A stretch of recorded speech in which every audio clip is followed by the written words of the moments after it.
because of his role in improving the educational infrastructure.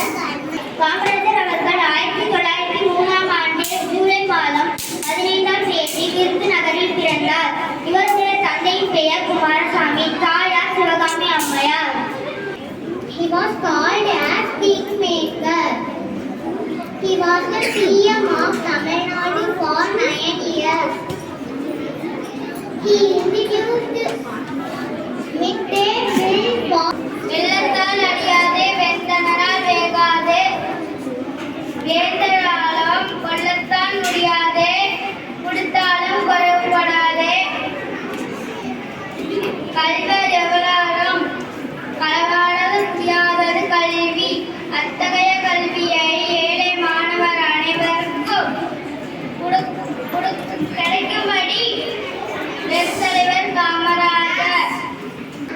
தமிழ்நாட்டின் முதலமைச்சரானார்.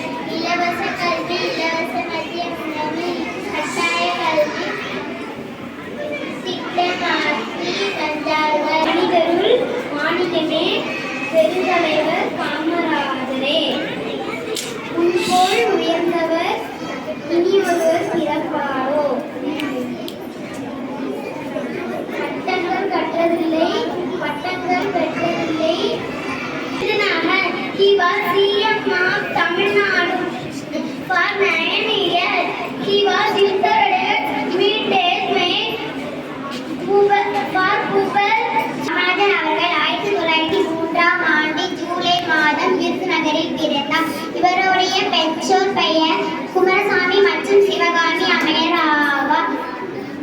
காமராஜர் 1954 முதல் 1963 வரை 9 ஆண்டுகள் தமிழக முதல்வராக பணியாற்றினார்.